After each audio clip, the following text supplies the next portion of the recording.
আসসালামু আলাইকুম রহমতুল্লাহ।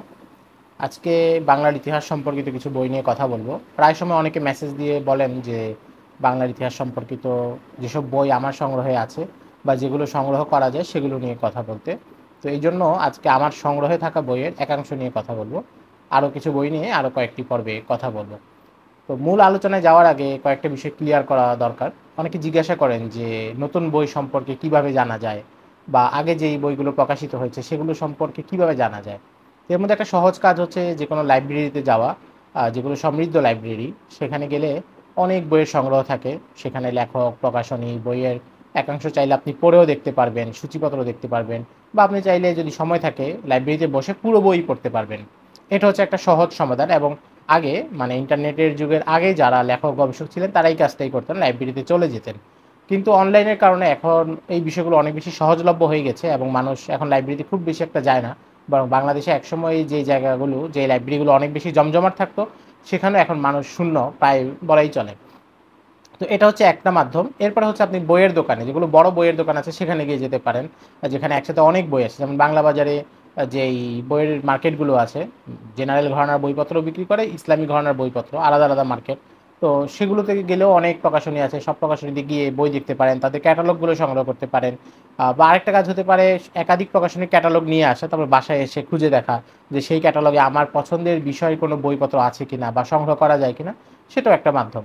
আরেকটা মাধ্যম হচ্ছে যদি এতটুকু কষ্ট করতে কারো ইচ্ছা না থাকে ঘরে বসে, তাহলে হচ্ছে সবচেয়ে সহজ মাধ্যম হচ্ছে অনলাইনে বিভিন্ন বইয়ের যে সাইটগুলো আছে, রকমারি, ওয়াফি লাইফ বা এই ধরনের যারা আছে তাদেরকে নিয়মিত সার্চ করা এবং নিয়মিত সন্ধান করা যে নতুন কোনো বই আসলো কিনা বা পেছনে কোনো বই নতুন এন্ট্রি হলো কিনা, এই বিষয়গুলো চেক করা। তো এটা শুধু বাংলা বইয়ের ক্ষেত্রে না, আরবি বইয়ের ক্ষেত্রে, ইংরেজি বইয়ের ক্ষেত্রে। এবং আমার মনে হয় যে প্রত্যেকের কিছুটা সময় এটা নিয়মিত রুটিন করে চেকটা করা উচিত। আমি এই কাজটা করি। আমার চেষ্টা করি প্রতিদিন, এবং প্রতিদিন সম্ভব না হলে 1-2 দিন পর পর নির্দিষ্ট কিছু কিছু ওয়েবসাইট, সেখানে আমি বারবার চেক করি। যেমন রকমারিতে আমি নিয়মিত চেক করি যে নতুন কোনো বই আসলো কিনা। আমার যেগুলো পছন্দের বিষয়, আগ্রহ, আমি সেই কিওয়ার্ডগুলো লিখে সার্চ দিতে থাকি, বা তাদের নতুন যে সেকশন আছে সেখানেও চেক করি।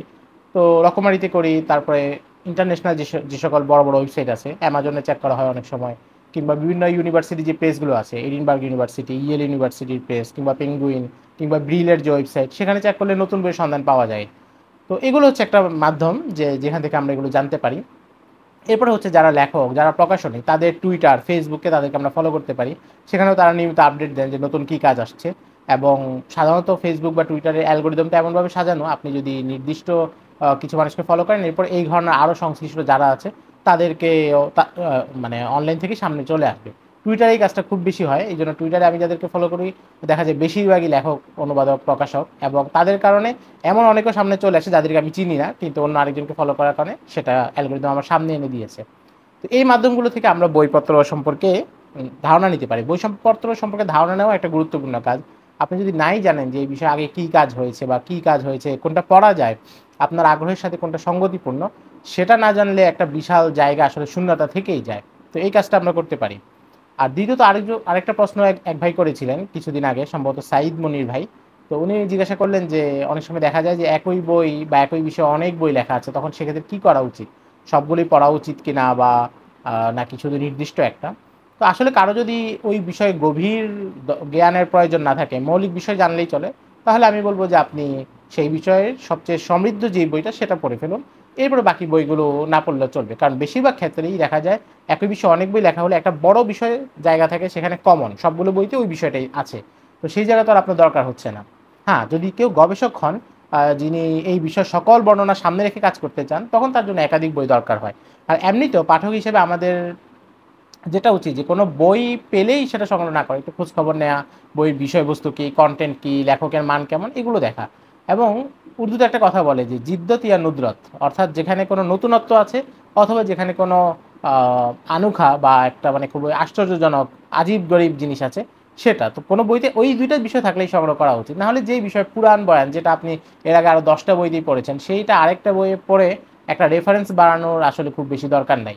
যেখানে নতুনত্ব আছে, উপস্থাপনের নতুনত্ব, বিশ্লেষণের নতুনত্ব, এগুলো যেখানে আছে, তথ্যের নতুনত্ব, সেখানে এগুলো পড়া যেতে পারে। তো যাই হোক, আজকে বাংলার ইতিহাস নিয়ে বেশ কিছু বই, এগুলো নিয়ে কথা বলবো। এর আগে আমরা বাংলার ইতিহাস নিয়ে বেশ কিছু বইয়ের কথা বলেছি। তো প্রথম যে বইটা নিয়ে বলবো এটা হচ্ছে ডক্টর মোহাম্মদ হান্নানের লেখা প্রাচীন বাংলায় মুসলিম আগমন। এটা 3 খণ্ডে প্রকাশিত হয়েছে এবং এটা প্রকাশ করেছে বিশ্ব সাহিত্য ভবন, বাংলা বাজারে তাদের দোকান আছে, আমি সেখান থেকেই সংগ্রহ করেছি। তো এই 3 খণ্ডের প্রথম খণ্ডটা হচ্ছে ডক্টর মোহাম্মদ হান্নান সাহেবের নিজের লেখা, এবং বাকি 2 খণ্ড হচ্ছে বিভিন্ন জনের প্রবন্ধ সংকলন।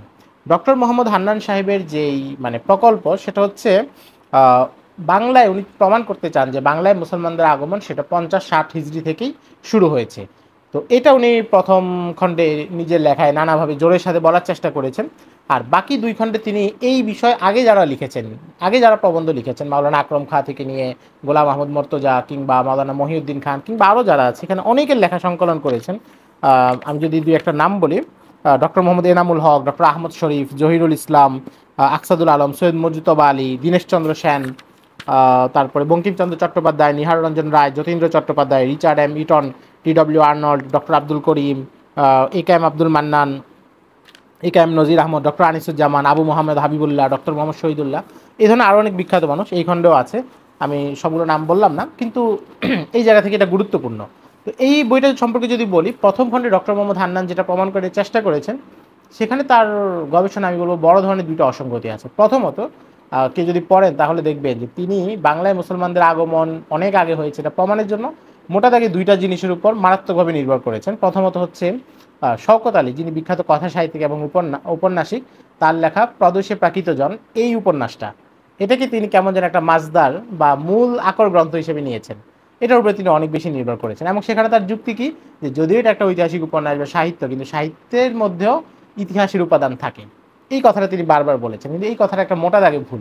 সাহিত্যের মাঝে উপাদান, ইতিহাসের উপাদান অবশ্যই থাকে, কিন্তু সেটা কোন সাহিত্য? যেই সাহিত্যটা কোনো ঘটনার সমকালে রচিত হয়েছে সেই সাহিত্যে এই উপাদানটা থাকে। কিন্তু যেই সাহিত্যটা রচিতই হয়েছে কোনো ঘটনার 1000 বছর পরে, 1500 বছর পরে, সেখানে ওই সময়ের উপাদান আপনি নিশ্চিতভাবে বলতে পারেন না যে উপাদান আছে, কিংবা সেটাকে আপনি আকর গ্রন্থ হিসেবে গ্রহণ করতে পারেন। যেমন আমরা ধরুন যদি মুঘল সম্রাটদের সময়কার কোনো কাব্যগ্রন্থ পড়ি, যেটা কবিতার বই, কিন্তু সেই কবিতা থেকে আমরা মুঘল সম্রাটদের দরবারের রীতিনীতি, তখনকার মানুষের মানসিক অবস্থা, সামাজিক আদব তাহজিব, এগুলো সম্পর্কে ধারণা পাই। যদিও সেটা সাহিত্যের গ্রন্থ বা কবিতার গ্রন্থ, কিন্তু সেখান থেকে ওই সময়কালে একটা ধারণা পাই। কিন্তু এখন যদি 2024 সালে এসে কেউ মুঘল সম্রাট আলমগীরকে নিয়ে একটা কবিতা লিখলো এবং সেখানে তিনি কিছু কথা উল্লেখ করলেন, আপনি সেটাকেই মূল আকর গ্রন্থ বানিয়ে নিলেন যে উনার ওই কবিতায় তো এমন আছে, তো সাহিত্য একটা উপাদান আছে। এটা আসলে 2টার মধ্যে মিল থাকলো না।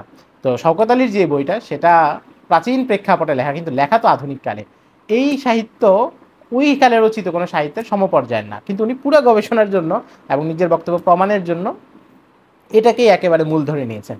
দ্বিতীয় নির্ভরতা তিনি যেটা করেছেন, সেটা হচ্ছে লালমনিরহাটের সীমান্তবর্তী এলাকায় যেই ভাঙ্গা মসজিদ পাওয়া গিয়েছে এবং যেটাকে 69 হিজরির মসজিদ বলে দাবি করা হয়, সেটাকে 69 হিজরির মসজিদের ব্যাপারটাও অনেক বেশি বিতর্কিত, এবং সবচেয়ে শক্তিশালী প্রমাণ যেটা পাওয়া যায়, যেটা আসলে ওই সময় নেই, আরও পরের অনেকগুলো এখানে বক্তব্য আছে। এর মধ্যে একটা আমরা ধরতে পারি যে ওখানে যে খত ব্যবহার করা হয়েছে, ওই খতটা 69 হিজরিতে ছিলই না, ওটা ওখানে নাস্তালিক ফন্ট ব্যবহার করা হয়েছে।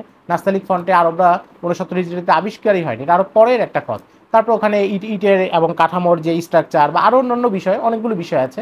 তো এটা আসলে ওই সময় না, এটা আরও অনেক পরের। তো ওইটাকে উনি একটা জোরের সাথে প্রমাণ নিয়েছেন। এবং এই বিষয়ে প্রাচীন কিছু বর্ণনা, যেমন চেরুমন পেরুমলের যে কাহিনী মালাবারের রাজার, সেগুলোকে তিনি দলিল হিসেবে গ্রহণ করেছেন। এবং আগেওয়ালারা, মানে মাওলানা আকরম খাঁর পর থেকে যারাই এটাকে দলিল হিসেবে গ্রহণ করেছেন, তারা একই ভুল করেছেন। এবং ডক্টর হান্নান সাহেবের এখানেও সেই জিনিসই দেখা যায়, একই ভুল। এবং তিনি ডক্টর আকবর আলী খানের যে একটা বক্তৃতার সিরিজ আছে, যেটা প্রথমা থেকে ছেপেছিল বাংলা ইসলাম প্রচারের সাফল্য নামে, সেই বইটাকে তিনি ক্রিটিক করার চেষ্টা করেছেন, কিন্তু এগুলো আমার কাছে খুব বেশি মজবুত মনে হয় নাই। তো ওই জায়গা থেকে প্রথম খণ্ডটাকে আমি খুব বেশি গুরুত্ব দিব না। লেখকের আবেগ আছে, অবশ্যই আবেগ আছে, কিন্তু আমার মনে হয় যিনি ইতিহাসের গবেষক, তার কাছে আবেগের চাইতেও বাস্তবতাটা অনেক বেশি প্রাধান্য পাওয়া উচিত। বাংলায় মুসলমানদের আগমন 50 হিজরিতে হলে এই ভূমির মূল্য অনেক বেড়ে যাবে, কিংবা 200 বছর পরে হলে ভূমির মূল্য কমে যাবে, ব্যাপারটা এমন না।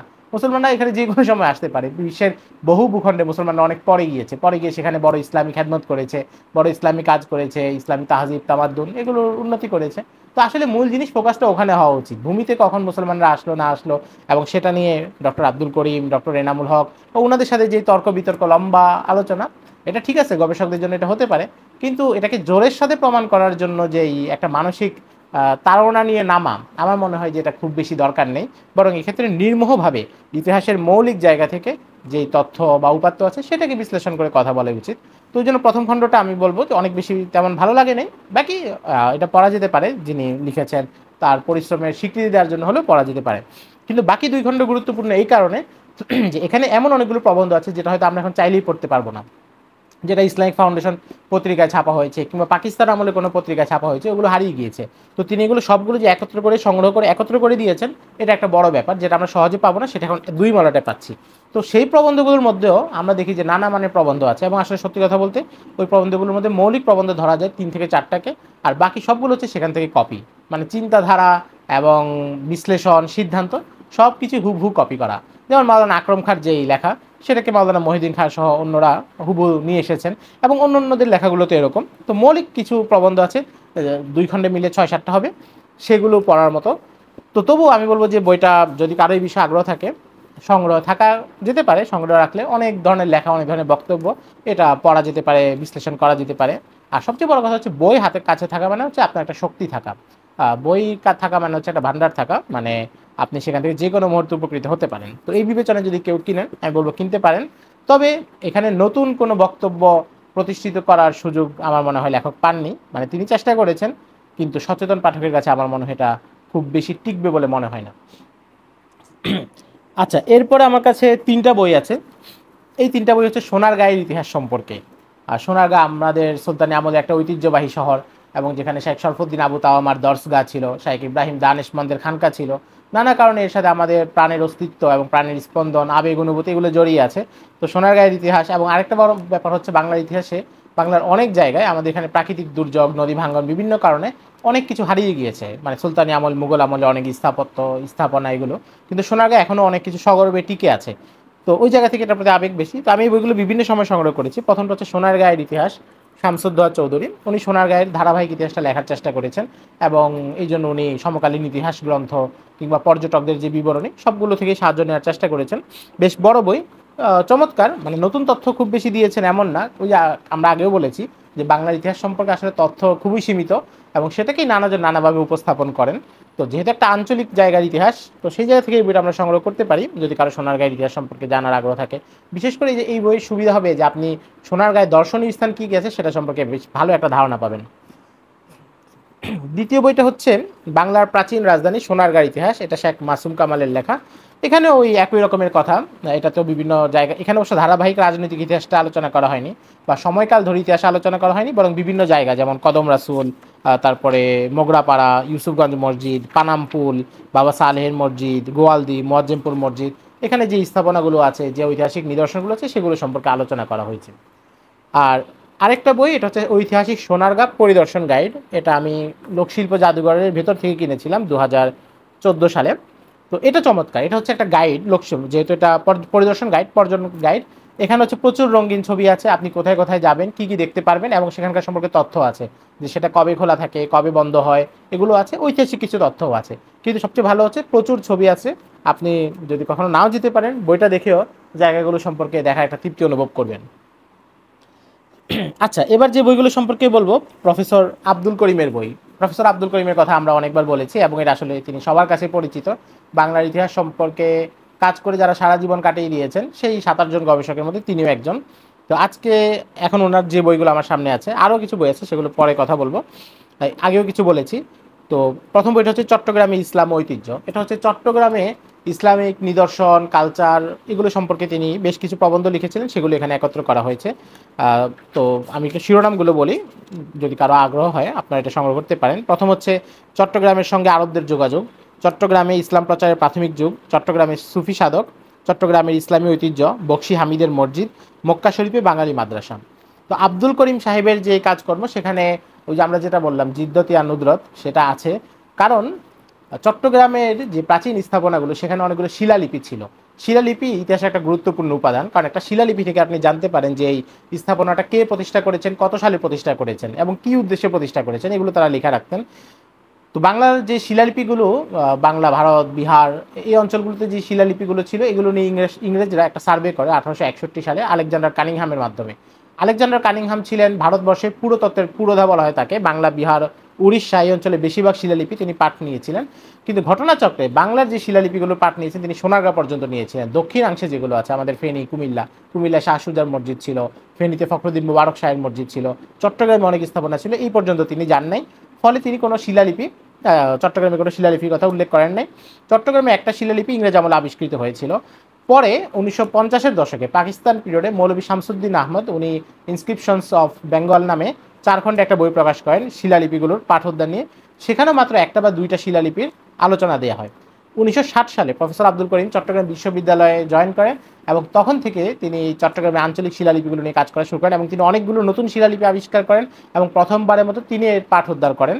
তো সেই শিলালিপিগুলো তিনি এখানে উল্লেখ করেছেন। ওই শিলালিপিগুলো বেশ বিস্তারিত, এখান থেকে অনেক তথ্য পাওয়া যায় এবং চট্টগ্রামের ইতিহাস সম্পর্কে জানার জন্য একটা গুরুত্বপূর্ণ উপাদান।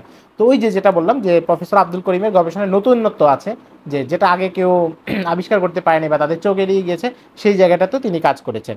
তারপর শেষ চ্যাপ্টারটা এটা খুব চমৎকার, মক্কা শরীফে বাঙালি মাদ্রাসা, অর্থাৎ সুলতান গিয়াসুদ্দিন আজম শাহ আরবের মক্কায় মাদ্রাসা প্রতিষ্ঠা করেছিলেন, শিক্ষকদের বেতন দিতেন, ভাতা দিতেন, জনহিতকর কার্যক্রম চালাতেন, যেটা ইবনু হাজার আসকালানি রাহিমাহুল্লাহ, আল্লামা সাহাবি রাহিমাহুল্লাহ, তকি আল ফাসি রাহিমাহুল্লাহ উনাদের কিতাবে আছে। আরবি সোর্সে আছে, আমাদের এই অঞ্চলের সোর্সে পাওয়া যায় না দুর্ভাগ্যজনকভাবে, যেহেতু সুলতানি আমলের ইতিহাস আমাদের এখানে খুব বেশি সংরক্ষণ করা হয়নি। তো সেই সোর্সগুলো থেকে উনি কাজটা করেছেন এবং এর প্রেক্ষাপট সম্পর্কে তিনি আলোচনা করেছেন। বাইতুস শরফের তত্ত্বাবধানে সম্ভবত একটা লেকচার ছিল, পরে এটা তাদের তত্ত্বাবধানে বই আকারে ছাপা হয়। তো এই লেখাগুলো এখানে আছে। চট্টগ্রামের মানুষ যারা, আমি বলবো তাদের এই বইটা অবশ্যই পড়া উচিত। আমরা যে অঞ্চলে থাকি সেখানকার ইতিহাস, ঐতিহ্য কী, কাদের সাথে আমাদের যোগাযোগ বা কারা আমাদের এখানে কাজকর্ম করেছেন, অবদান রেখেছেন, সেটা সম্পর্কে অবশ্যই জানা থাকা উচিত। এটা হচ্ছে ডক্টর আব্দুল করিমের পিএইচডি থিসিস মুর্শিদ কুলি খান ও তার যুগ। এটা মূলত ইংরেজিতে প্রকাশিত হয়েছিল প্রথম, পরে তিনি এটা অনুবাদ করেন। নবাব মুর্শিদ কুলি খান তার জীবন এবং তার সময়ের যেই কালচার, ইতিহাস, ঐতিহ্য সেগুলো সম্পর্কে তিনি এই বইতে কাজ করেছেন, লিখেছেন। খুবই গবেষণামুখর একটি বই। এটা একটা গুরুত্বপূর্ণ বই, ভারতবর্ষের ইতিহাসের একটা প্রাচীন উৎস গ্রন্থ। ফুতুহাতে ফিরোজ শাহী হচ্ছে দিল্লির সুলতান ফিরোজ শাহ তুগলকের লেখা এবং সম্ভবত সুলতানি আমলের একমাত্র কোনো সুলতানের লেখা কোনো বই যেটা আমাদের কাছে বাংলা অনুবাদে আছে বা আমাদের কাছ পর্যন্ত অ্যাভেলেবল আছে, সুলতান ফিরোজ শাহ তুগলকের ফুতুহাতে ফিরোজ শাহী। এখানে তিনি অনেক ধরনের ইতিহাসের কথা বলেছেন, রাষ্ট্র পরিচালনার কিছু নিয়ম নীতি বলেছেন, নিজের চিন্তা ভাবনা শেয়ার করেছেন, সেগুলো এখানে আছে। এটা ফার্সি থেকে প্রফেসর আব্দুল করিম ফার্সি এবং ইংরেজি সহায়তা নিয়ে এটা অনুবাদ করেছেন। এরপরে তার বিখ্যাত যে বইগুলো, বাংলার ইতিহাস মোগল আমলে বাংলার ইতিহাস, সেটা আছে এখানে। এরপরে আছে মুসলিম বাংলার ইতিহাস ও ঐতিহ্য, এটাও তার বেশ কিছু রচনার সংকলন, প্রবন্ধ। এর মধ্যে একটা হচ্ছে আব্দুল লতিফের ভ্রমণ কাহিনীর পুনর্মূল্যায়ন। আব্দুল লতিফ ছিলেন একজন মুঘল সেনা কর্মকর্তা। তিনি সুবাদার ইসলাম খান চিশতির সাথে 1608 সালের দিকে যখন মুঘল বাহিনী বাংলায় আসে তখন তিনি তাদের সাথে আসেন এবং আমাদের উত্তরবঙ্গ পর্যন্ত, ঘোড়াঘাট পর্যন্ত তিনি সফর করেন। এই তার যে সফরনামার একটা ছোট অংশ সেটা পাওয়া গিয়েছিল এবং দিল্লির একজন প্রফেসরের কাছ থেকে সেটা প্রফেসর যদুনাথ সরকার উদ্ধার করেন এবং উদ্ধার করে তিনি এটাকে অনুবাদ করে ছেপে দেন, বাংলা অনুবাদ করে। তো আব্দুল করিম যে কাজটা করেছেন যে আব্দুল লতিফের সেই সফরনামা থেকে আমরা ইতিহাসের কোন কোন বিষয় পুনর্নির্মাণ করতে পারি, কোন কোন বিষয়ের তারিখ সম্পর্কে ধারণা পাই, সেটা উদ্ধার করার চেষ্টা করেছেন। আব্দুল লতিফের বাংলা অংশের সফরনামাটা 2-2.5 পৃষ্ঠার বেশি না, কিন্তু সেখান থেকেও আব্দুল করিম সাহেব বেশ কিছু জিনিস উদ্ধার করেছেন। এরপরে একটা গ্রন্থ পরিচিতি, মোহাম্মদ মাসুম রচিত তারিখে শাহ সুজাই। এরপরে মীর জুমলা আসাম অভিযান, গৌড় পান্ডুয়ার ইতিহাস, বাংলার সুফি সমাজ, ত্রয়োদশ শতকে বাংলায় মুসলিম ধর্মীয় আন্দোলন, বাংলাদেশে মাদ্রাসা শিক্ষার গোড়ার কথা। এই প্রবন্ধগুলো নিয়ে এই বইটা আমরা পড়তে পারি। এটা হচ্ছে বাংলার ইতিহাস 1200 সাল থেকে 1857 সাল পর্যন্ত। প্রফেসর আব্দুল করিম মূলত 3টি বই রচনা করেন। প্রথমে তিনি সুলতানি আমল নিয়ে রচনা করেন, এরপর মুঘল আমল নিয়ে 2 খণ্ডে রচনা করেন এবং এরপর হচ্ছে 3টাকে একত্র করে সংক্ষেপে এই বইটা রচনা করেন, বাংলার ইতিহাস মুসলিম বিজয় থেকে সিপাহী বিপ্লব পর্যন্ত, অর্থাৎ 1200 থেকে 1857 সাল পর্যন্ত। যদি কেউ সংক্ষেপে পড়তে চান তাহলে এই বইটা আমরা পড়তে পারি। এই বইতে অবশ্য একটা অসুবিধা, সেটা হচ্ছে রেফারেন্স দেওয়া নেই, যেহেতু বইয়ের কলেবর ছোট করাই এর উদ্দেশ্য ছিল এবং পাঠকের জন্য যেন চাপ মনে না হয়, এই জন্য এখানে কোনো রেফারেন্স ব্যবহার করা হয়নি। এটা হচ্ছে আব্দুল করিম সাহেবের বিখ্যাত বই বাংলার ইতিহাস সুলতানি আমল, যেটা আমরা আশা করি অনেকেই দেখেছি। এই 2টা বইয়ের কথা আমি আগে অনেকবার বলেছি। ডক্টর এম এ রহিমের লেখা বাংলার সামাজিক সাংস্কৃতিক ইতিহাস 2 খণ্ডে, একটা হচ্ছে সুলতানি আমল নিয়ে, একটা হচ্ছে মুঘল আমল নিয়ে। বাংলা একাডেমি থেকে এটা ছেপেছে, এখনও ছাপা পাওয়া যায়। তো এইখানে হচ্ছে বাংলার মুসলমানদের সামাজিক সাংস্কৃতিক ইতিহাস, তাদের মনন জগতের গঠন, তাদের ধর্মীয় চিন্তাধারা, হিন্দু মুসলিম সম্পর্ক, নানা বিষয় এত পরিমাণ তথ্য নিয়ে এনেছেন, প্রচুর গবেষণা করে এই কাজটা তিনি করেছেন। আমি যদি কিছু সূচিপত্র পড়ি, বাংলাদেশের যুদ্ধ কৌশল কী ছিল, হিন্দুদের সামাজিক জীবন, মুসলিম ও হিন্দুদের পরস্পর সম্পর্ক, বাঙালি মুসলমানদের সামাজিক জীবন। আবার সামাজিক জীবনে কি আছে, উৎসবাদি, অনুষ্ঠানাদি, সামাজিক অনুষ্ঠানাদি, বিয়ে শাদী, খাদ্য, পোশাক পরিচ্ছদ, অলঙ্কার আদি, আমোদ প্রমোদ, সামাজিক প্রথা, পান খাওয়া, ধূমপান ইত্যাদি। শিক্ষা ও জ্ঞানের উন্নতি, বাংলা ভাষার উন্নতি, মুসলিম সমাজ উন্নয়নে মুসলিম শাসকগণ, সুফি দরবেশ ও সমাজের উন্নতি, বাংলার অধিবাসী, বিস্তারিত আলোচনা করেছেন। সুলতানি আমল, মুঘল আমল, এই দুইটা বই অবশ্যই আমাদের পড়া থাকা উচিত। আর রাজনৈতিক ইতিহাসের যে খটমটে আলোচনা, সেটা যদি আমাদের ভালো নাও লাগে, সেটা যদি পড়তে নাও চাই, অন্তত এই সামাজিক সাংস্কৃতিক ইতিহাস এটা পড়া থাকা উচিত আমাদের কালচারকে বোঝার জন্য।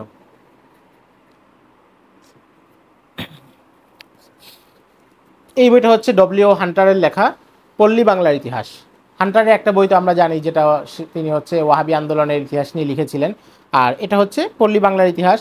এখানে হচ্ছে ওই যে বাংলায় ইংরেজ আমলে, মানে আমরা বলতে পারি যে ঊনবিংশ শতাব্দীতে বাংলার মানুষের জনজীবন কেমন ছিল এবং তাদের সামাজিক জীবন, তাদের বিশ্বাস, সংস্কৃতি, এগুলো কেমন ছিল সব আছে।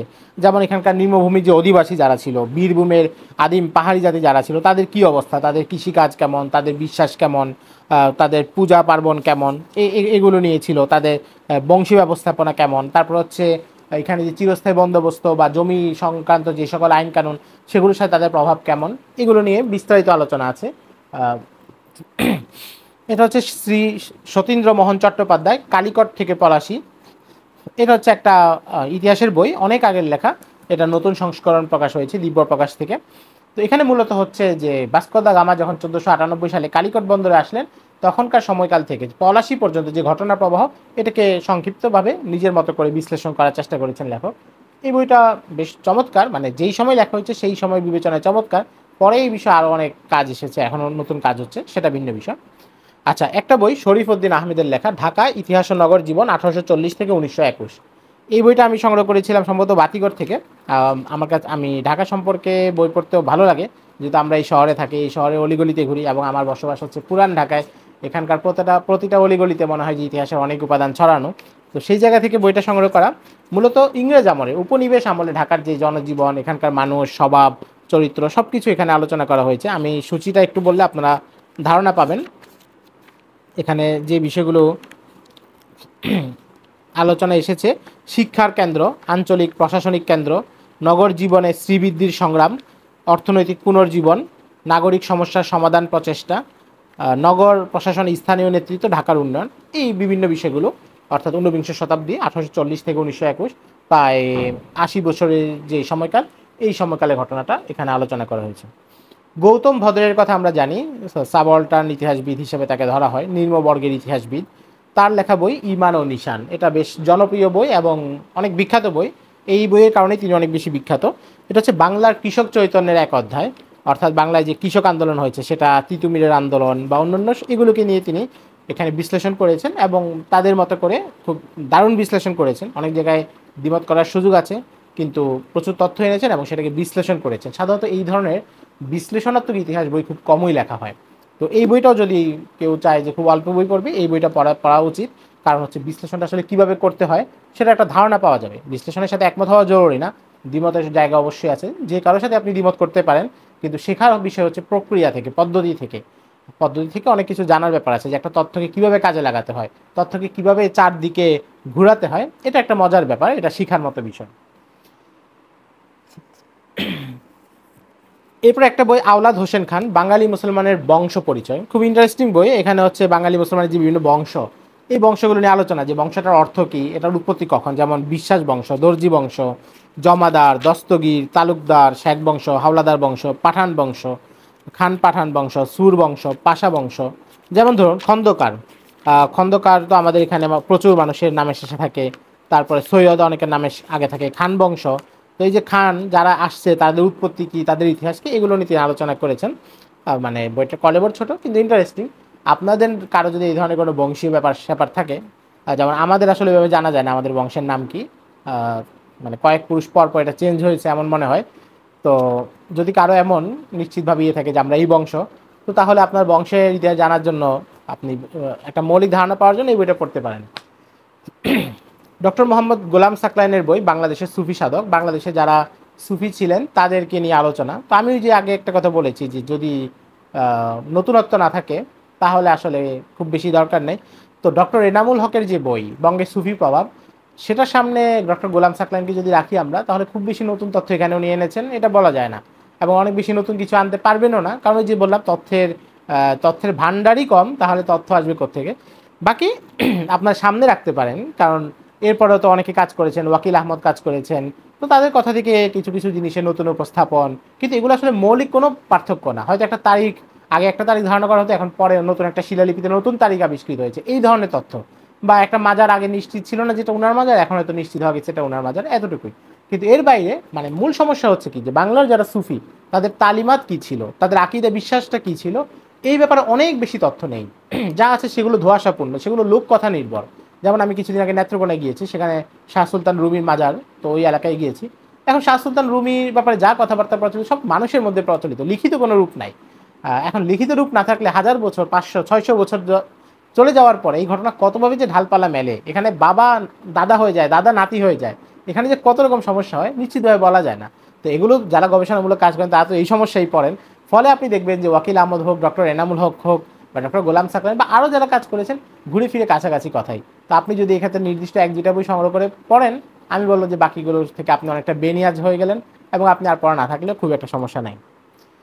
এম আবিদ আলী খান মালদহি লেখা গৌড় পান্ডুয়ার স্মৃতিকথা, এটা হচ্ছে গৌড় পান্ডুয়ার বিভিন্ন স্থাপত্য, আহ, ইমারত, এগুলোর ইতিহাস এবং এগুলোর প্রত্নতাত্ত্বিক কাঠামো, এগুলো নিয়ে আলোচনা। এখানে অনেক দুষ্প্রাপ্য ছবি আছে, অনেক শিলালিপি আছে, পান্ডুয়ার আদিনা মসজিদের কথা আছে, সেখানকার যে দর্সগা আছে জাফর খানের, আরও বিভিন্ন, সেগুলো নিয়ে আলোচনা আছে, অনেক তথ্যবহুল, চমৎকার। ইসলামিক ফাউন্ডেশন থেকে অনুবাদ হয়েছে। এই বইয়ের উপরে ভিত্তি করে প্রফেসর আব্দুল করিম, এমনকি যদুনাথ সরকার কিংবা অন্য আরও অনেকে ইতিহাসের অনেক তথ্য নিয়েছেন। খুবই গুরুত্বপূর্ণ একটা বই। ডক্টর মোহাম্মদ মুখলিসুর রহমান, তার এই বইটা খুব চমৎকার, সুলতানি আমলে মুসলিম স্থাপত্যের বিকাশ। কিন্তু এটা শুধু বাংলার ইতিহাস নিয়ে না, বরং এটা হচ্ছে পুরো ভারতবর্ষে সুলতানি আমলে যে স্থাপনাগুলো আছে সেগুলো নিয়ে আলোচনা। সাধারণত আমার এগুলো খুব বেশি মানে কি বলবো, মানে অনেক বেশি হজম করতে পারি না, যেহেতু এখানে তাদের শাস্ত্রীয় আলোচনা, যদিও এটা ইতিহাসের অংশ, কিন্তু স্থাপত্যবিদ্যা, প্রত্নতাত্ত্বিক আলোচনা, অনেক বেশি কাঠখোট্টা আলোচনা। কিন্তু বৈচিত্র্যের জন্য বইটা সংগ্রহ করা, কিছু কিছু ক্ষেত্রে উপকৃত হয়েছি, কিছু কিছু ইতিহাসের জন্য। আর যদি কারো এই বিষয়গুলোতে আগ্রহ থাকে তারা অবশ্যই সংগ্রহ করতে পারেন। অনেক দুষ্প্রাপ্য তথ্য আছে, অনেক ছবি আছে। এই বইটাও সবার খুব পরিচিত, মুনতাসির মামুনের লেখা ঢাকা স্মৃতি বিস্মৃতির নগরী, 2 খণ্ডে, এখন এটা 3 খণ্ডে ছেপেছে। এখানে মূলত হচ্ছে এটাকে একটা ঢাকা কোষ বলতে পারি। এখানে ঢাকার অনেক বিখ্যাত মানুষ, বিখ্যাত রাস্তাঘাট, স্থাপনা, ইতিহাস, অনেক গুরুত্বপূর্ণ অংশ সম্পর্কে তথ্য আছে, ছবিও আছে, প্রচুর তথ্য আছে, প্রচুর ছবি আছে। তবে আমরা বলবো যে বেশিরভাগ ক্ষেত্রেই ইংরেজ আমল সম্পর্কে তথ্য বেশি এসেছে, যে কারণ ওখানকার কাগজপত্র, নথিপত্র পাওয়া যায়, এর আগেগুলোতে পাওয়া যায় না। আবার অনেক ক্ষেত্রে মুনতাসির মামুন যেহেতু সেকুলার, তো তিনি ওইভাবে বিশ্লেষণ করেছেন, ইতিহাসের খুব বেশি গোড়ায় যাওয়ার চেষ্টা করেন নাই। যেমন উদাহরণস্বরূপ আমাদের পুরান ঢাকার খান মোহাম্মদ মীরা মসজিদের কথা বলা যায়। তো উনি লিখেছেন এখানে যে খান মোহাম্মদ মীরা মসজিদ, এটা 1905 সালের দিকে এখানে নিচতলা, যেটা আপনারা হয়তো দেখেছেন কিছুদিন আগে টিভিতে অনেকগুলো চ্যানেলেই একটা নিউজ প্রচারিত হয়েছিল জিনের মসজিদ নামে, এই মসজিদকে নিয়ে প্রতিবেদন করেছিল। মূলত মসজিদের নিচতলাটা ফাঁকা, মুঘল আমলে অনেক মসজিদেই উপরতলায় নামাজ হতো, নিচতলায় মাদ্রাসা থাকতো বা অন্য কোনো কাজ করা হতো। তো খান মোহাম্মদ মীরা মসজিদের নিচতলায় মুনতাসির মামুনের ভাষ্যমতে যে 1905-10 সালের দিকে ঢাকার যে সিটি কর্পোরেশন তারা এখানে গরু গবাদি পশু রাখতো। আচ্ছা ঠিক আছে, এখানে তো গবাদি পশু রাখতো, কিন্তু এর আগে এর কোনো ইতিহাস আছে কিনা এটি পর্যন্ত উনি আর জান নাই। কিন্তু মাওলানা আবুল হাসানাত নদভী 1922 সালে তার লেখা হিন্দুস্তান কি কদিম ইসলামী দর্সগাহে, সেখানে তিনি লিখেছেন যে খান মোহাম্মদ মীরা মসজিদের নিচে যেটা, এটা ছিল মাদ্রাসা, এবং মুঘল আমলের শেষ দিকে এখানে দর্স হতো, তাসাউফের কিতাবাদি পড়ানো হতো, অন্য অন্য শাস্ত্রের কিতাবাদি পড়ানো হতো। তো এখন এই তথ্যটা আমাদের কাছে গুরুত্বপূর্ণ, বা আমরা হয়তো একটা মসজিদকে যখন আলোচনা করব তখন এই বিষয়গুলো সামনে আনার চেষ্টা করব। কিন্তু মুনতাসির মামুন তার চিন্তাধারা দ্বারা যেহেতু প্রভাবিত, ওগুলো উনি আনেন নাই। এইভাবে অনেক ঢাকার অনেক ব্যক্তিত্ব, ইসলামী ব্যক্তিত্ব, যাদেরকে আরও গুরুত্ব দেওয়ার কথা ছিল সেটা আনেন নাই, বা যাদেরকে আনার কথা ছিল তাদেরকে একেবারেই আনেন নাই, এই ধরনের অনেক ব্যাপার আছে। কিন্তু এরপরেও তিনি যেগুলো জমা করেছেন, একসাথে এতগুলো তথ্য আমরা অন্য কোথাও পাই না। এই জন্য এই বইটাও আমাদের কাছে থাকতে পারে, যাদের ঢাকার ইতিহাস সম্পর্কে আগ্রহ আছে আমরা এটা দেখতে পারি। বাংলার ইতিহাস সম্পর্কে একটা বিখ্যাত বই, সেটা হচ্ছে শ্রী রমেশচন্দ্র মজুমদারের লেখা 4 খণ্ডে বাংলাদেশের ইতিহাস। তো রমেশচন্দ্র মজুমদার সম্পর্কে তো আমরা জানি যে সাম্প্রদায়িক লেখক, এবং ইতিহাসের যেখানেই মুসলিম শাসকদেরকে অন্যায়ভাবে কেউ কোনো অপরাধ করলে সেটা তো অবশ্যই বলা যাবে, কিন্তু অন্যায় নেই তারপরেও তাকে দোষী সাব্যস্ত করা, এই ব্যাপারগুলো এখানে প্রচুর আছে।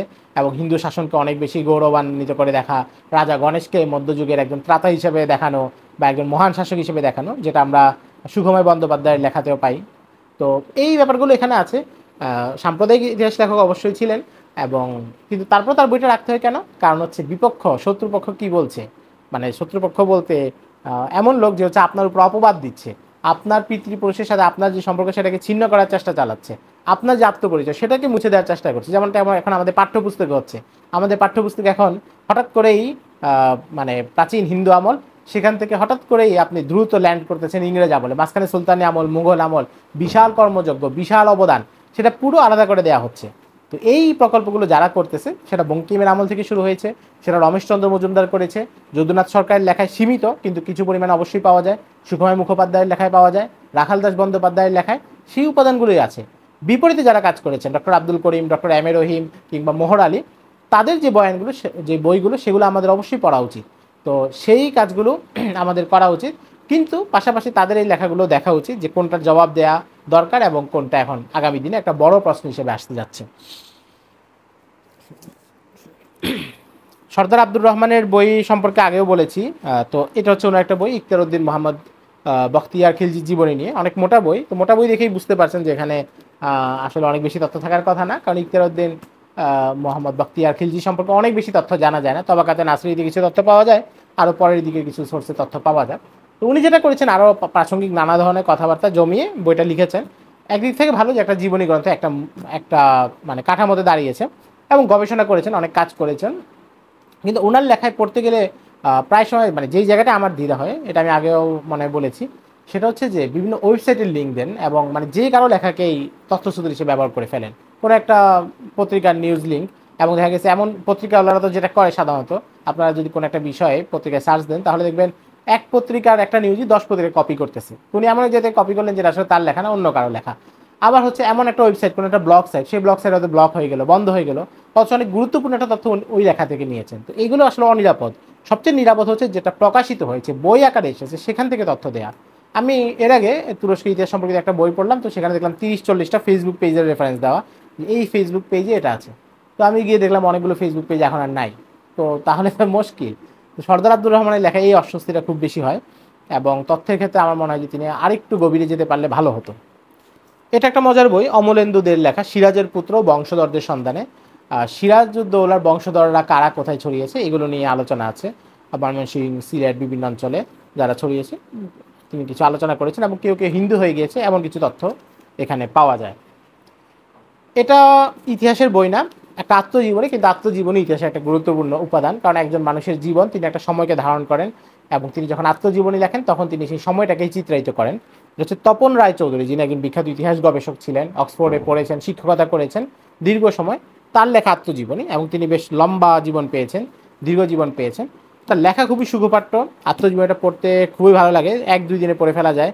এবং প্রচুর মানুষকে দেখেছেন, অনেক বিখ্যাত মানুষের সম্পর্কে স্মৃতিচারণ আছে, অনেক বড় বড় ঘটনার ব্যাপার আছে, এবং সবচেয়ে বড় কথা হচ্ছে তার যেই জ্ঞান চর্চার জায়গা, তিনি দাস ওলন্দাজ নথিপত্রগুলো ব্রিটিশ আর্কাইভে পড়েছেন, সেগুলোকে তিনি চমৎকারভাবে উপস্থাপন করেছেন, এবং জ্ঞান অর্জনের মানে তাদের আধুনিক যে জ্ঞান সেগুলো অর্জনের বিভিন্ন ধাপ সেগুলো সম্পর্কে অনেক কথা বলেছেন। আমার কাছে এটা খুবই ভালো লেগেছে। আমি সাধারণত আমি কোনো বইতে দাগাই না, কিন্তু এই বইতে অনেক জায়গায় দাগিয়ে রেখেছি, মানে তার বাক্য উপস্থাপন বা কোনো একটা তথ্যকে এত সংক্ষিপ্তভাবে বলে দিয়েছেন যেটা আমার অনেক ভালো লেগেছে। তো এটা আমরা পড়তে পারি একটা বিশেষ সময়কাল, বিশেষ করে 1940-এর দশক থেকে 2000 সাল পর্যন্ত ভারতবর্ষে অনেক গুরুত্বপূর্ণ ঘটনা, ব্যক্তি সম্পর্কে জানার জন্য এই বইটা সহায়ক। আসলে আমরা কোনো বই সম্পর্কে বিস্তারিত কথা বলছি না, কোনো বইয়ের অসঙ্গতি, ভুল ত্রুটি বা ভালো দিক এগুলো সম্পর্কে বিস্তারিত বলার সুযোগ নেই, কারণ অনেকগুলো বই, বিস্তারিত বলতে গেলে অনেক সময় চলে যাবে, আরও কিছু বই নিয়ে কথা বলতে হবে আরেকদিন।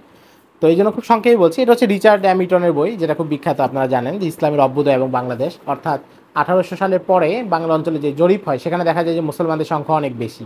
তো এটা নিয়ে অনেকের একটা তাদের চিন্তাভাবনা শুরু হয় যে মুসলমানদের সংখ্যা এখানে এত বেশি কেন।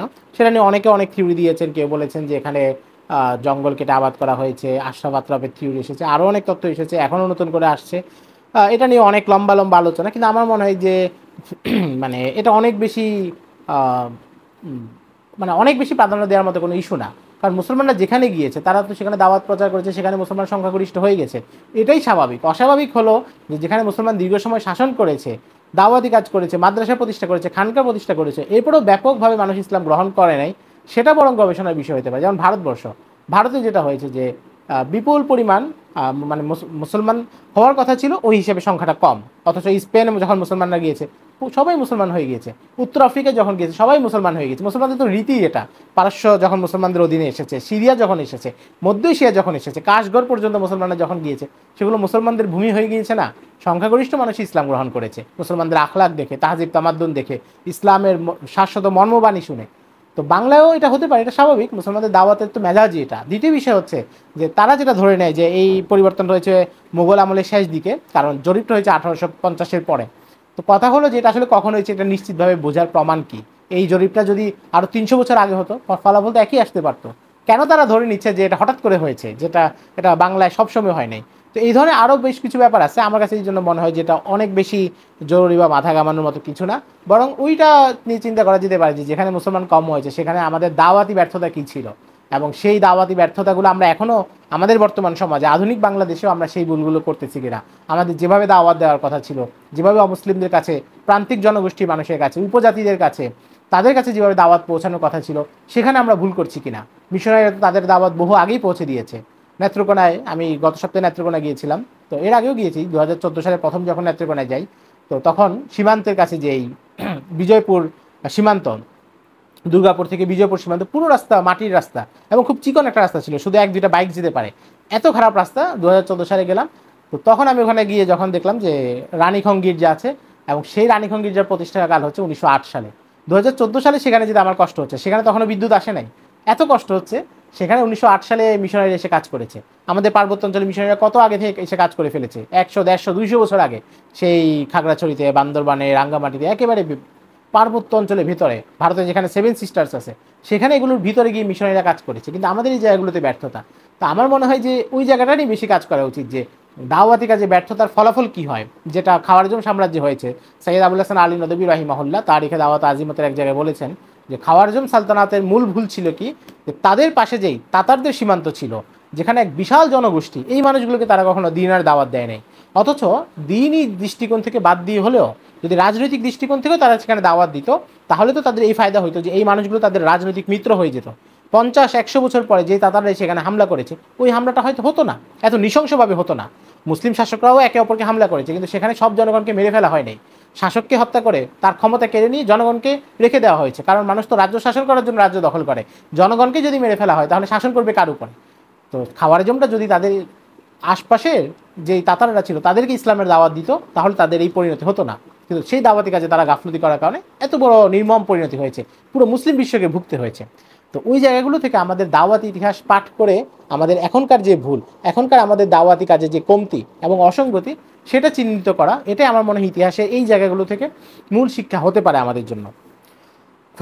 আরেকটা বই মিসবাহুল হকের, এটা ইসলামিক ফাউন্ডেশন থেকে ছেপেছে, পলাশী যুদ্ধোত্তর মুসলিম সমাজ ও নীল বিদ্রোহ। এটা হচ্ছে পলাশী যুদ্ধের পরে মুসলমানদের যে প্রতিক্রিয়া, তাদের যে মুভমেন্ট, সেটা ফকির সন্ন্যাসী বিদ্রোহ, নীল বিদ্রোহ, তিতুমিরের আন্দোলন, ফরাইজ আন্দোলন, এগুলো নিয়ে উনি আলোচনা করেছেন। এক মলটে সবগুলো বিষয় সম্পর্কে একটা বেসিক ধারণা পাওয়ার জন্য বইটা খারাপ না, বইটা ভালো, এটা সংগ্রহ করা যায়। এখন ইসলামিক ফাউন্ডেশন থেকে ছাপে না, কিন্তু অনেকের কাছে ফটোকপি এবং পিডিএফও সম্ভবত পাওয়া যায়। রিয়াজুস সালাতিন, এটা গোলাম হোসেন সেলিমের লেখা।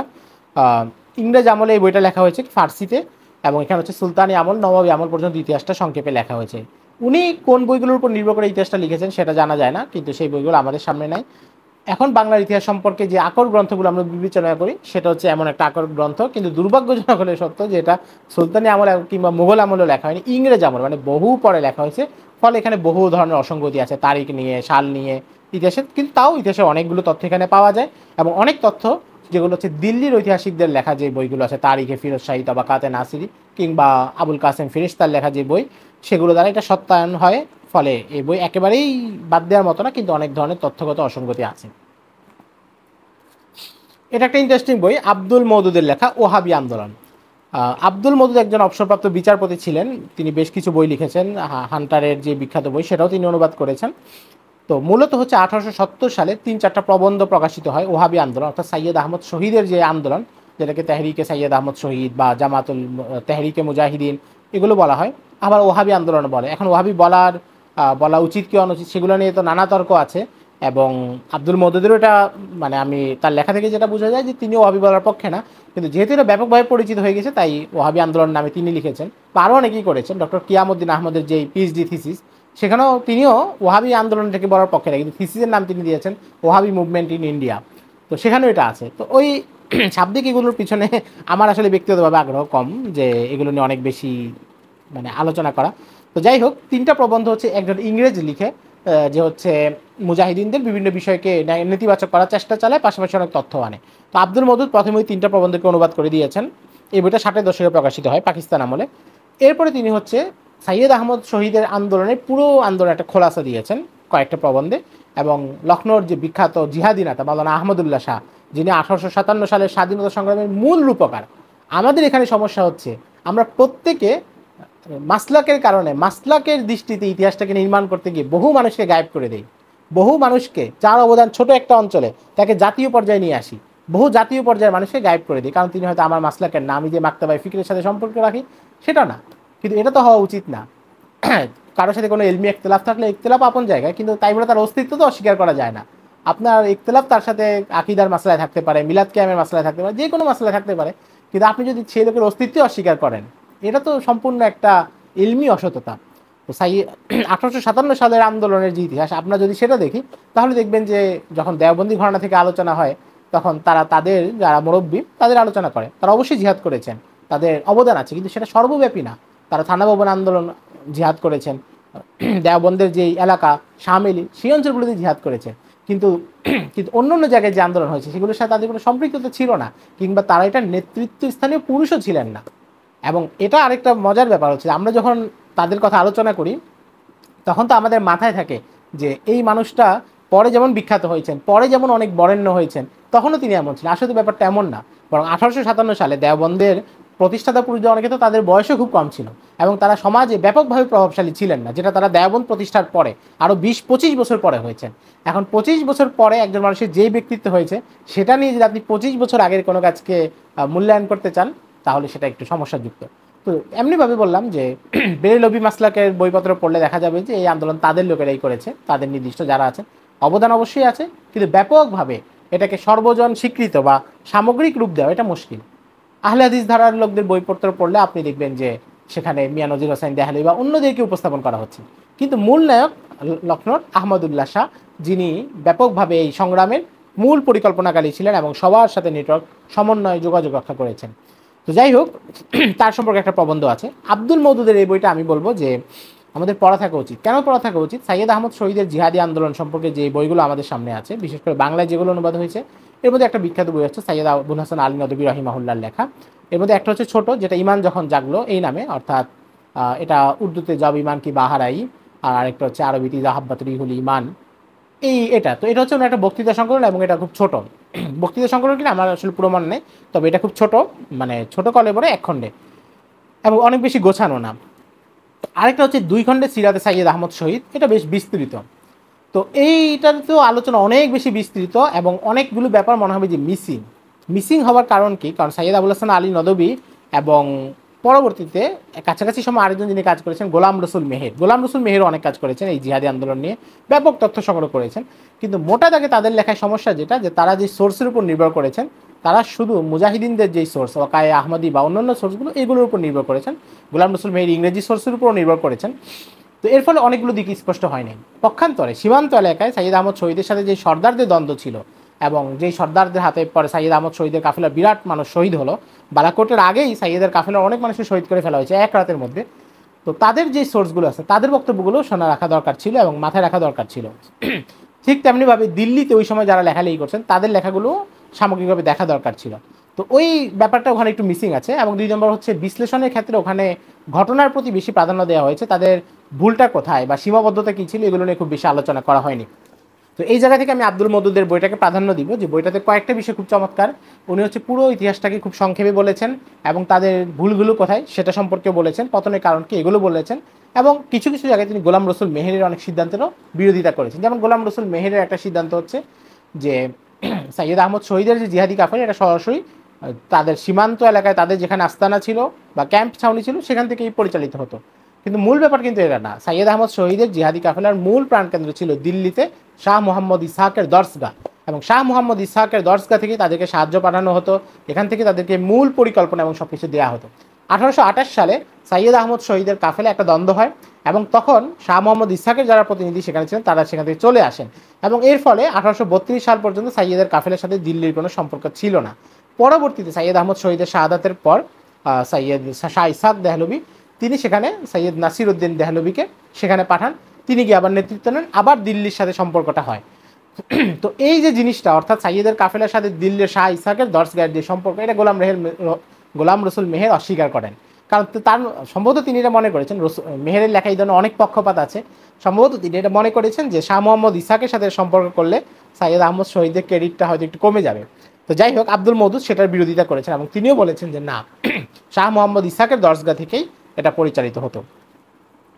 তো আব্দুল মওদুদের এই বইটা আমরা পড়তে পারি। সাইয়েদ আহমদ শহীদের আন্দোলন সম্পর্কে আমাদের অবশ্যই জানা থাকা দরকার, এবং সবচেয়ে বড় কথা, এটা যেহেতু একটা তেহরিক, এটা যেহেতু একটা আন্দোলন, একটা দাওয়াত, তো তাদের ভুলগুলো থেকেও শিক্ষা নেওয়ার বিষয় আছে। সাইয়েদ আহমদ শহীদের কাফেলার ভুলগুলো কী ছিল সেটা আমাদের অবশ্যই জানা থাকা উচিত, এবং নির্মোহভাবে বিশ্লেষণ করা উচিত। এক্ষেত্রে যে তাদের ইখলাস লিল্লাহিয়াত কোরবানি, সেটা তো অবশ্যই আপন জায়গায় স্বীকৃত, কিন্তু এর বাইরে তাদের ভুলগুলো কী সেটা নিয়ে আলোচনা থাকা উচিত, এবং সেই জন্য এই বইটা পড়া থাকা উচিত। আমি বলবো যে এই বইটা একটা মাস্ট রিড বই যদি আমরা বলি, সেই ধরনের একটা বই, এখানে আমাদের এটা ব্যাপকভাবে পড়া থাকা উচিত। আচ্ছা, এই বইটা অবশ্য বাংলার ইতিহাস সম্পর্কিত না, এই জন্য এটা সম্ভবত ভুলে নিয়ে ফেলেছি। মোহাম্মদ বিন তুগলকের জীবনে আগা মাহাদি হোসাইনের লেখা, 1945 সালের আগে লেখা। এটা খুব একটা চমৎকার বই, অনেক রেফারেন্স আছে তুগলক সম্পর্কে, যে আপত্তি, প্রশ্ন, সমালোচনা, সেগুলো নিয়ে আলোচনা আছে, কারো আগ্রহ থাকলে পড়তে পারেন। সর্দার আব্দুর রহমানের লেখা আরেকটা বই, আসাম ও কামরূপে মুসলমানদের হাজার বছর। আসামের সাথে বাংলার একটা প্রাচীন সম্পর্ক, বাংলার সুলতানরা বারবার সেখানে আক্রমণ করতেন, অনেক সময় দখল করে রাখতেন, আবার তারা স্বাধীন হয়ে যেত, আবার তারা যেতেন, এই ধরনের অনেক সম্পর্ক আছে। সেখানে অনেক মসজিদ, মাদ্রাসা, দিনী, খেদমত, দাই, মোবাল্লিক, সেগুলোও পাঠানো হয়েছিল। এই সবগুলো নিয়ে লেখকের আলোচনা আছে, অনেক দুষ্প্রাপ্য ছবিও আছে। এই বইটা চমৎকার। সর্দার আব্দুর রহমানের একটা বৈশিষ্ট্য হলো যে তিনি অনেক বাংলার ইতিহাসে এমন জায়গা যেগুলো নিয়ে কাজ করেনি কেউ আগে, সেগুলো নিয়ে তিনি কাজ করেন, এটা তার একটা খুব ভালো দিক। গৌতম ভদ্রের লেখা আরেকটা বই, বর্ধমানের প্রতাপচাঁদ। তো এটা আসলে এই বইটা আমি কেন নিয়েছি, এটা হচ্ছে বর্ধমানের একজন জাল রাজার কাহিনী। এই ধরনের জাল রাজা, আপনারা ভাওয়ালের রাজার কথা শুনেছেন, ভাওয়ালের সন্ন্যাসী রাজার একটা মামলা বিখ্যাত, যে অর্থাৎ তিনি মারা গিয়েছেন, তাকে পুড়িয়ে ফেলা হয়েছে বা শ্মশানে নিয়ে যাওয়া হয়েছে, এরপর 10-12 বছর পর রাজা আবির্ভূত হলেন, তারপরে দীর্ঘ সময় স্টেটের মালিকানা নিয়ে মামলা চললো। এক পক্ষ বলতেছে যে এটা তো রাজা, তার মতো চেহারা মিলে, বুকে তিল আছে, আর অন্যান্য কিছু, আরেক পক্ষ বলতেছে না, এবং পরে নিষ্পত্তি হয়। তো বর্ধমানেও এই ধরনের একজনের রাজার কাহিনী ঘটে, রাজা প্রতাপচাঁদের কাহিনী, সেম ঘটনা। আমাদের ভাওয়াল সন্ন্যাসীর যে মামলা, ভাওয়াল সন্ন্যাসী নিয়ে ইন্টারেস্টিং, আপনি যদি পড়তে চান, এটা রকমারিতে বেশ কয়েকটা বই আছে, সেগুলো দেখতে পারেন। তো বর্ধমানের সেম ঘটনাটা ঘটেছে, কিন্তু গৌতম ভদ্র করেছেন কি, সেই ঘটনাটাকে বিশ্লেষণ করেছেন। ওই যেটা বললাম যে বিশ্লেষণটা শেখার আছে, এই বই তো আমরা চমৎকার দেখি যে সমকালীন যে সোর্সগুলো আছে সবগুলোকে তিনি একত্র করেছেন, তারপরে কে কোন দৃষ্টিভঙ্গি দিয়ে ঘটনাটা লিখছেন এবং বিশ্লেষণ করেছেন সেটা দেখেছেন, এবং প্রত্যেকের মানসিকতা কীভাবে তাদের লেখাকে প্রভাবিত করে, উপস্থাপনের প্রাধান্য হয়, সেগুলো নিয়ে তিনি আলোচনা করেছেন।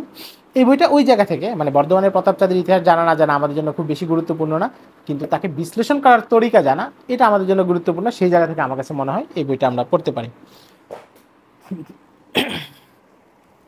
আচ্ছা, এরপরে একটা বই আছে, history of the Portuguese in Bengal, Joaquim Joseph ক্যাম্পোসের লেখা, 1900 সালের দিকে এটা প্রকাশিত হয়েছিল। বাংলায় যে পর্তুগিজ